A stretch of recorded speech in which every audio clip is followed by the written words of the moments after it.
Hi friends, today I'll be discussing about templating in the case of a total hip arthroplasty. So the pre-op planning is important for any particular surgery you want to perform. Let it be trauma, let it be knee arthroplasty, let it be a hip arthroplasty. So always your preoperative planning is very important for the adequate outcome of the patient. So when it comes to the case of hip arthroplasty, as you know that the hip is a quite deep-seated joint. So there are many points of error that can occur, and all these things can be minimized by doing an adequate templating. So by templating, what you actually do is that you try to measure what exactly and what optimal positioning and size of the implants that you can use in a case of a THA. So usually when you do a TKR, you have many options intraoperatively to correct yourself. Whereas in the case of a hip arthroplasty, it's better you have a pre-operative idea of what exactly you will be putting in. So we'll be discussing templating of the total hip arthroplasty today. So before understanding what exactly is templating of the hip, you should understand the normal biomechanics of the hip. So there is an important term known as the center of rotation of a hip. So if you see that the center of rotation, if you consider it is over here, okay? So you know the normal body weight is transmitted through the center of a normal human being. So that is the body weight. And one more thing is the abductor mechanism.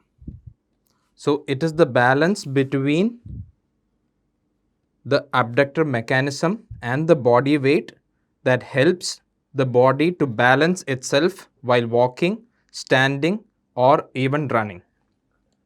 So now what you do is that you draw a perpendicular line from the axis of the body weight to this particular center of the rotation and another perpendicular line to the gluteus medius. So if you call this as B and this length as A, the formula that you use to understand the biomechanics of the hip is ABD into A, which is equal to body weight into B. So when you consider an arthritic hip, this particular measurements, the A, the B and the center of the rotation is spoiled. So it changes in arthritic hip, and when you do a total hip arthroplasty, what you tend to do is replace the center of the rotation, and in the same procedure you get the adequate A and B. So the body weight of the patient is not in your hands while doing a THA. You can tend to adjust the abductor length by doing a trochanteric osteotomy, which is not usually done in a primary case. So the main control that you will have is on your center of rotation as well as these lengths. So what happens when there is massive amount of osteophytes over here? This particular center of rotation tends to move laterally. So this point is moved to this particular direction, hence reducing the A. So what happens when the A is reduced? So when the A is reduced, the abductor tension is reduced, or it has to increase to maintain this particular equation. So hence the patient won't be able to have a normal gait. So that is very important, and hence is the importance of restoring this particular center of rotation in your total hip arthroplasty. Now how do you restore this center of rotation? So as I said, in an arthritic hip, due to the osteophytes or the degeneration of the head, the center of rotation tends to go laterally or tends to go up. So whatever it is, you want to bring it back to the normal position. So what you can do is you understand the proper neck length and try to restore that. And the other option is you try to medialize your cup. The cup should be medialized. So what if you just place a cup on the lateral aspect? Then you won't be able to restore the center of rotation. The center of rotation will still be lying outside, and this particular abduction tension won't be proper enough, and the patient might still have a Trendelenburg gait. So this is very important for your understanding of a total hip arthroplasty. So you know what is a medializing of the cup means to a THA, and restoring the length of the neck also to a THA.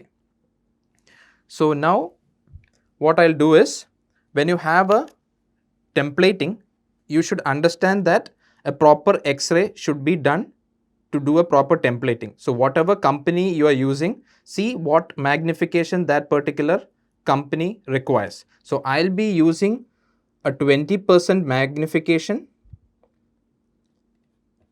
Okay. So when you want a 20% magnification, what exactly should be the position of your X-ray source? It should be 1 meter above the patient, the X-ray source, and the cassette should be around 5 centimeter below the patient. So this gives you a 20% magnification. Now, before doing your X-ray, you should make sure that the pelvis is squared, so that the exact deformity is revealed and you get a neutral pelvis. Another way of understanding if the X-ray is proper or not is to understand whether it is centered. You can utilize this particular joint, that is the sacrococcygeal joint. So you can understand whether it is in line with the pubic symphysis. So if it is in line with the pubic symphysis, that means again it is a well centered X-ray. Another thing is looking at the obturator foramen. You see the shape and size of the obturator foramen on both the sides. It is equal. That means this is a good quality X-ray. So when you do your templating, you should understand certain landmarks, which I'll be showing on a pathological hip again, so that you will understand in a better way.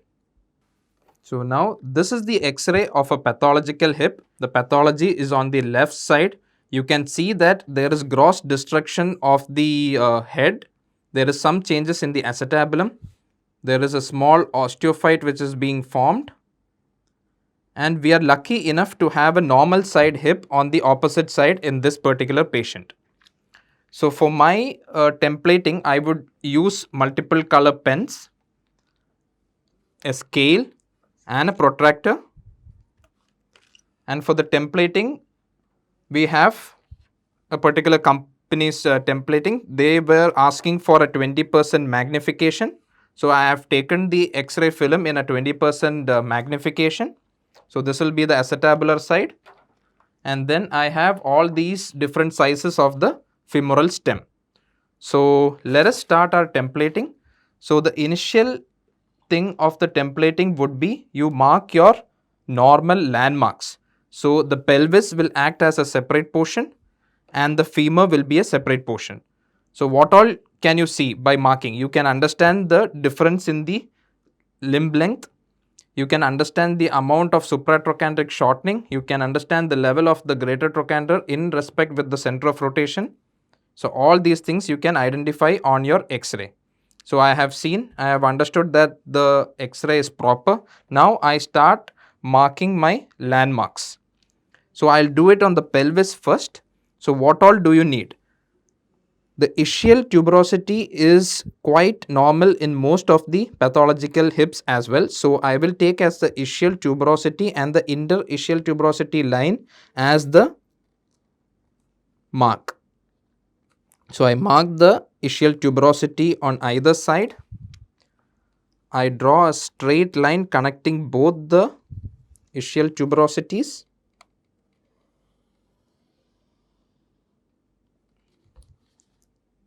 I would like to extend it so that it reaches the femur.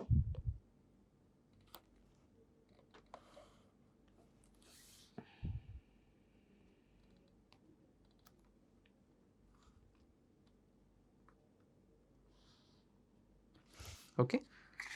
So another important landmark is the teardrop. So we are talking about the pelvis landmarks. So this is the teardrop on the affected side, and on the normal side this is the teardrop. So some people like to use the inter teardrop line as well. Both are the same. So we are considering these two particular points to be normal in this particular X-ray. Another line you can mark is the ilioischial line. So you know this is the ischium. So this particular line also you can draw and keep so that you understand where exactly you want to position your cup.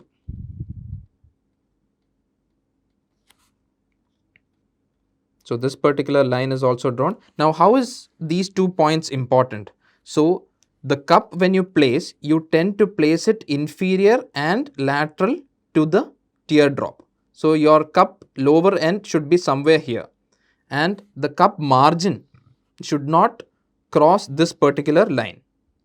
The cup margin should not cross this particular ilioischial line. So it should be lateral to this. So we tend to medialize a cup in a THA, but it should not be medialized so much that you break the medial side of the pelvic wall. So these two lines are done. Now the next one on the femur. So on the femur you can see the greater trochanter. On either side I mark the greater trochanter.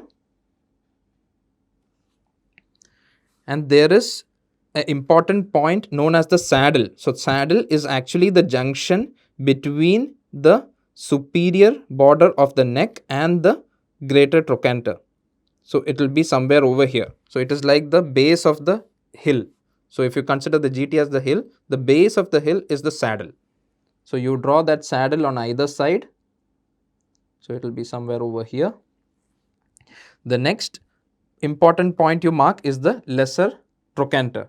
So in this case, you can see the normal side is taken in completely internal rotation so that the posterior structure, that is the LT, is completely posterior. You can't properly visualize it on this normal side, whereas in the affected side, maybe there might be an external rotation deformity, but this particular level of the lesser trochanter I am happy with. So this is the lesser trochanter. You mark the topmost point to understand the limb length discrepancy. So in this particular area, we'll mark it over here. And if you drop two lines from this particular lesser trochanter to this interischial line and measure it, you will find the limb length discrepancy. You draw both the lines and find the difference between these two lines, you will get the limb length discrepancy. Now another important point you want to see is the anatomic axis of the femoral canal. So that is the exact line along which your femur template goes. So how do you find that? So I would have been more happy if I would have had at least the 1/3 portion of the femur. In this particular X-ray I don't have that benefit. So I will choose 2 points which is exactly midline in between 2 points marked on the inner cortices. So if you take these 2 points, this is the center. Likewise, I mark one more area, measure it, and approximately mark the center point of it. So it lies somewhere over here. And I connect these 2 lines together. So this line is important for your templating of the femur.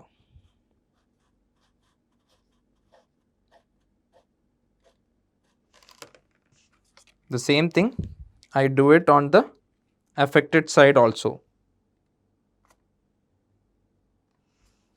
I draw 2 points,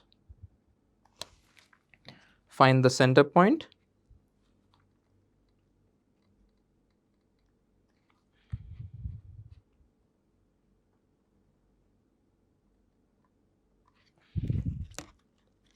and I connect those 2 lines.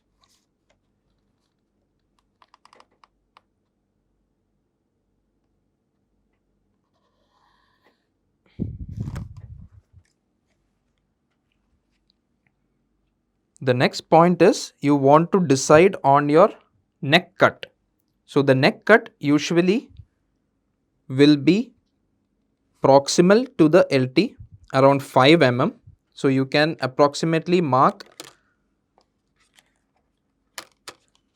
a point which is 0.5 mm above the lesser trochanter. So let it be over here. Even on the affected side, I do the same.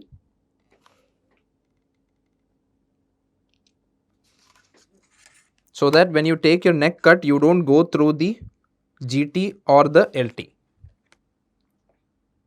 So your particular template also can be kept and identify the neck cut.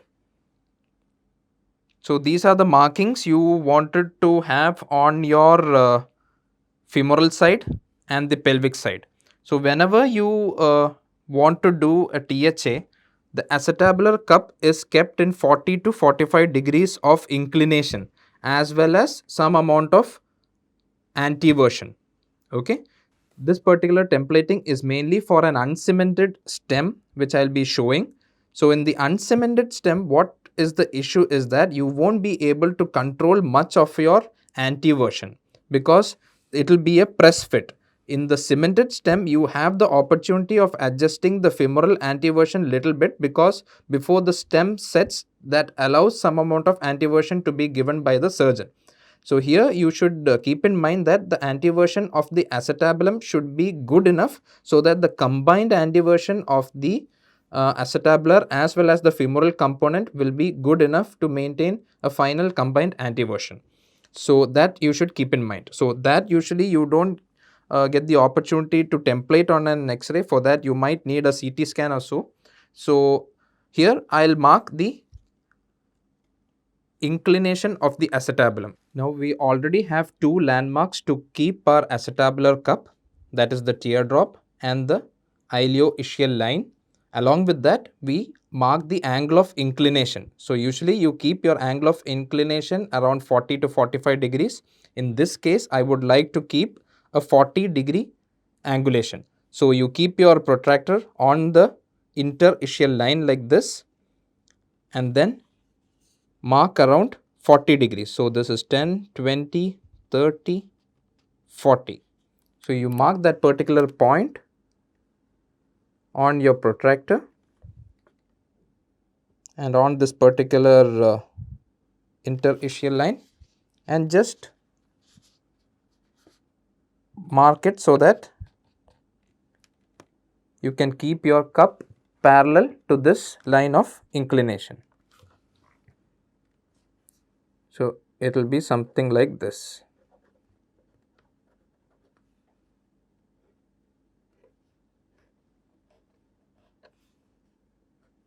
Hope you understand the angle of inclination. Your cup should be parallel to this particular line. So again, just to revise, we have marked the teardrop, we have marked the ilioischial line, we have marked the interischial line, and we have marked the highest points of the lesser trochanter. We have decided where exactly our neck cut will pass. We have marked the anatomical axis of the femur. And now comes the templating of the acetabulum. So in this case, we are fortunate enough to template the normal side and then recreate the same on the affected side. So I will do the acetabular templating first. So we start from the most smallest size. I'll show you how exactly you do the templating. So we have various acetabular shell sizes. So this is the particular smallest size we have in this particular company. So what exactly you do? You tend to mark this lower inferior and most medial position should be in line with this teardrop or at least slightly inferior to that teardrop line. So if you do it with the 40 mm cup, what happens is that, so this is the acetabular roof you have. This is quite medial to the acetabular roof and hence you won't get adequate purchase and there will be lot of uncoverage within the acetabulum. So this particular size is not okay. So we shall go for a higher size. After 40, let us do a 45 and see. So this is a 45 size. Is that okay? No, again there is lot of difference between the acetabular roof and your template. The next one I would like to take is a 46 size. So the medial side of the cup, you can keep it on your, you can see this red line, you can keep it on the ilioischial line. You can medialize your cup up to that point. I'm happy with that. The inferior point also I am quite happy. Let us template it in relation with the teardrop, the lower point. So I am happy with that as well. Now let us see on the lateral aspect. So you're getting adequate coverage over here. So if you mark your acetabular cup like this on here, you can actually accept this particular acetabular cup. I'm happy with 46 in this case. So I'll just show you the next size as well, and if I feel that is better, I would tend to use that. So all these templatings, this template I'm keeping on the x-ray and doing it. I'm just seeing which size is proper for this particular patient. Okay. So this is 48 size, again bang on the ilioischial line. The inferior border, I'm planning to keep it at the level of the teardrop, and well, this also looks quite good. But again, you will have to ream lot of the normal acetabulum as well. But I think we'll go with this size because there is good amount of coverage and you don't know what status is there on the opposite side. So I'm happy with this particular acetabulum, that is the 48 mm cup. So what you do is that you mention it somewhere, the cup size you want to use is 48 mm. Okay. So what you do is that you just slide this under your x-ray and mark it. Make sure your x-ray doesn't move. You keep it parallel to this inclination you have marked already.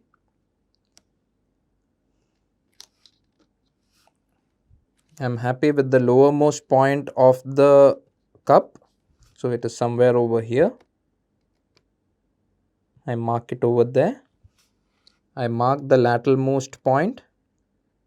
I'm happy with that as well. I mark the center of the rotation.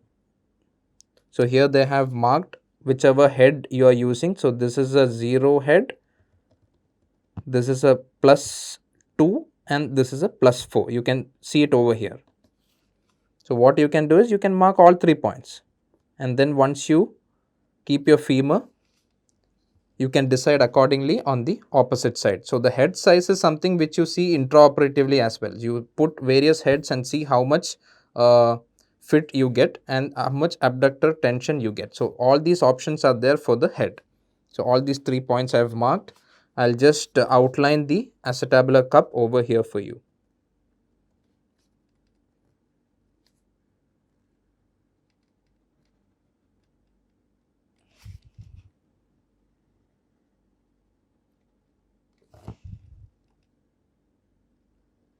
This particular line is also important so that your femoral neck goes in line with this particular line. So draw it completely.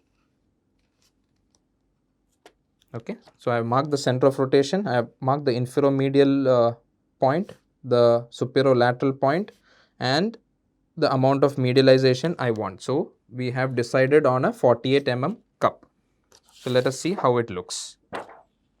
So I'm happy with this particular cup over here. So now the next point is you want to template the femur. So we already have the anatomical axis. So let us choose various implants over here. So this is how you are going to put in your stem. This is a uncemented stem.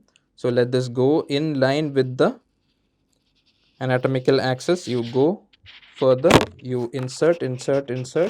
You see if you are getting adequate metaphyseal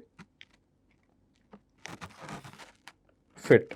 So in this you can see the inner cortex is way away from the implant. That means there is a lot of space and this stem can easily go inside. So this particular size, which was 10, I don't want to use it. So I keep this away. I take the next size. that is the 11 number, go along with the anatomical axis, again C, keep your neck cut. This will be the neck cut, so that I'm keeping in line with the saddle and the LT cut. So it will be little more lower if your LT cut is over there, but still there is lot of gap between the cortex and the implant. I don't want to use this as well. Let us see 12. 12 also has lot of space between the implant and the cortex. This is a 13 size. Now let us see how this will fit in. So this looks quite okay to me. It is almost sitting very well in the intramedullary region.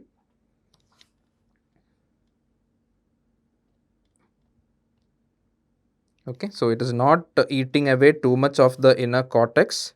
It is sitting well in the metaphyseal region. So I would like to accept this particular size of the femoral stem. Okay, so this was 13. Just to show you, I'll just try with the 14 as well. So you check your size, it's 14. You come along. So if you place your 14 size stem, you might take away little bit of inner cortex, which we don't want. So even if you see the canal also, it is taking away lot of cortex from the canal. So the 14 size is not required in this particular case. So we shall draw the 13 number stem for this particular patient. Again, I go under the X-ray, keep it in line with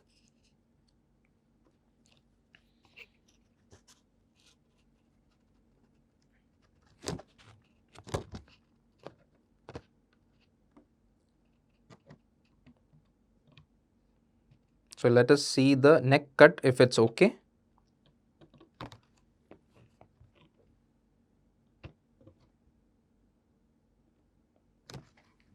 So this will be your neck cut.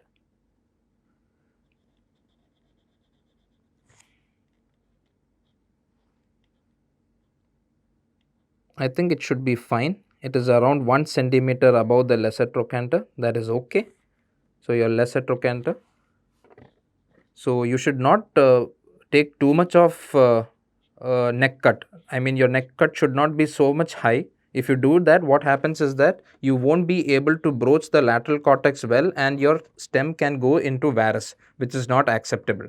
So you make sure that this particular cut on above the LT should not be very high. Too much of neck should not be remaining.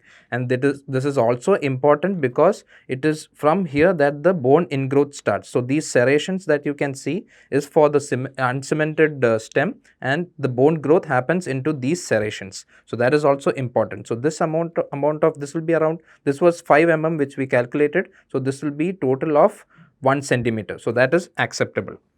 So I mark the stem. So this is the outline of the stem on your X-ray, and it's sitting very well in the metaphyseal region.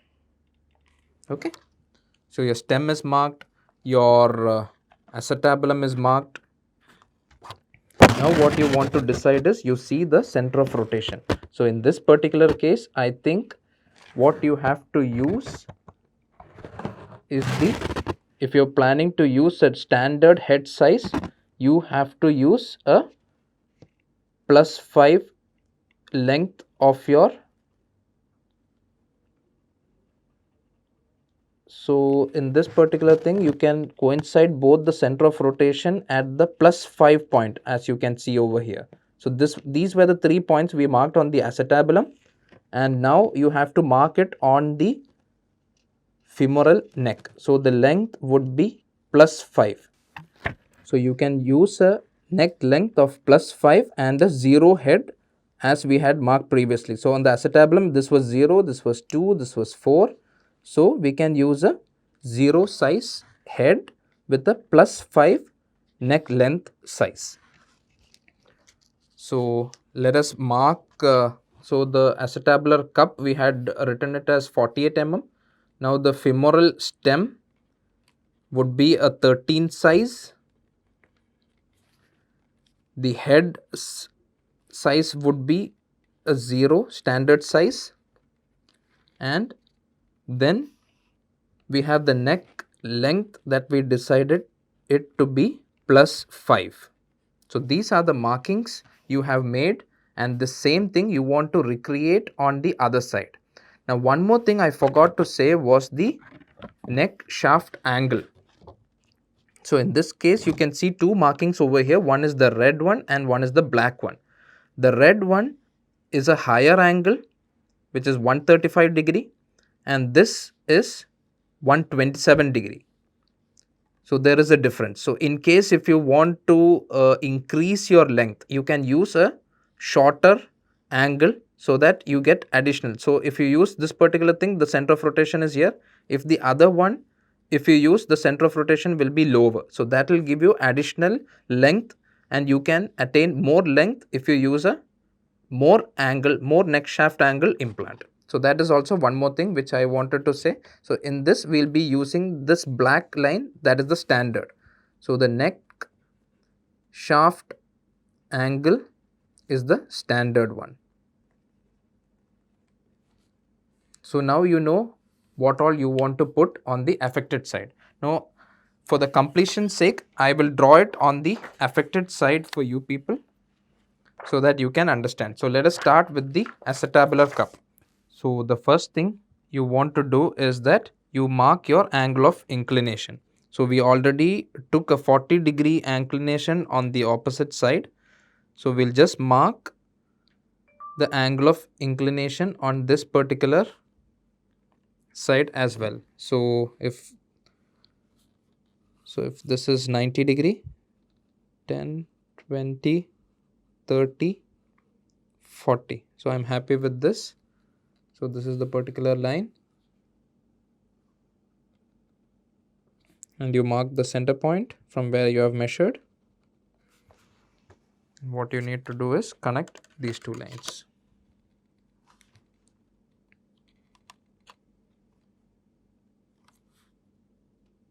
Mark it at the level of the acetabulum so that you can keep it parallel to that point.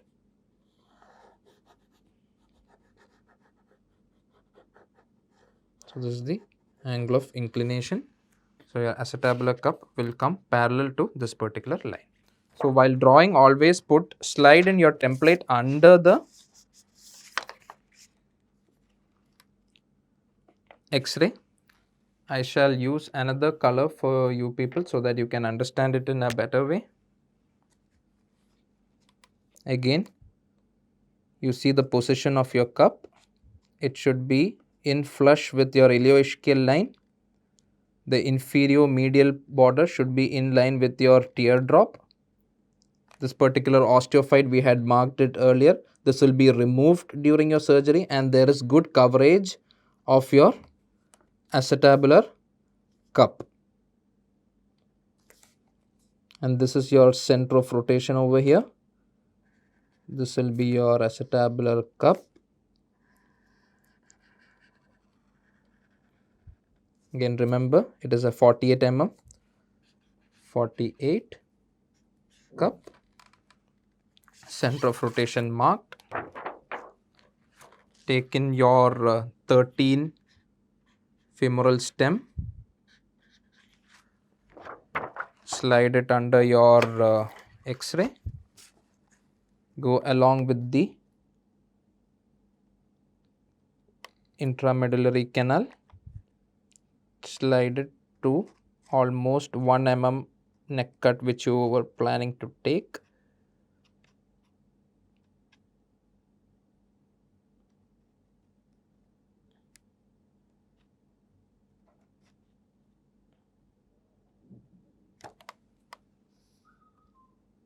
So you plan your neck cut.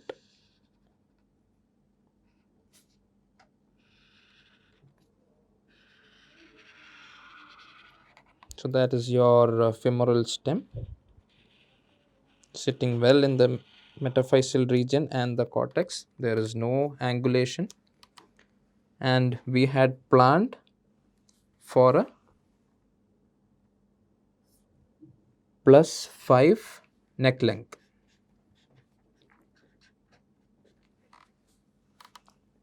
So this would have been the 0 size head. This is the +2. The +4 would have been here.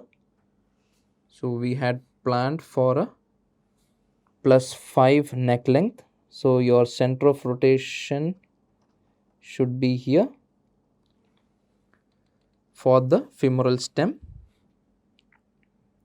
And then the head size is decided, which will be a standard 0 size. The neck shaft angle will be the standard size.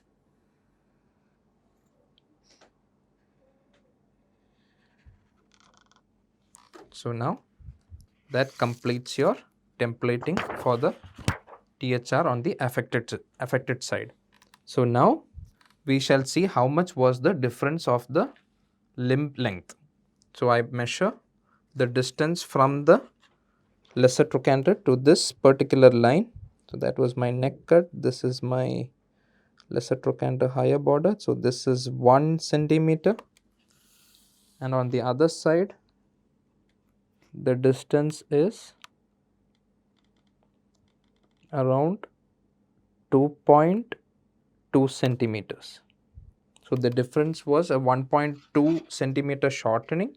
So let us see the difference between these 2 points, that is the center of rotation of the femur head as well as the center of rotation of the acetabulum. So this particular difference, so once you operate, this point will come to this point, hence correcting your limb length discrepancy. So let us see how much it is. It is coming exactly to 1.2. So this particular 1.2 centimeter lengthening you will achieve in a standard neck shaft angle, and hence recreating the normal biomechanics on the affected side. I hope you understood the templating, how exactly it is done. So this is how you have to do your templating. If you have a normal side hip, draw it on the normal side and then try to recreate it on the affected side, hence getting the most effective biomechanics for your patient. So this is the case of a uncemented THA. The templating will be slightly different in the case of a cemented THA, where the company provides a different set of templates altogether. So I hope you have understood and made maximum benefit from this particular video. Thanks a lot.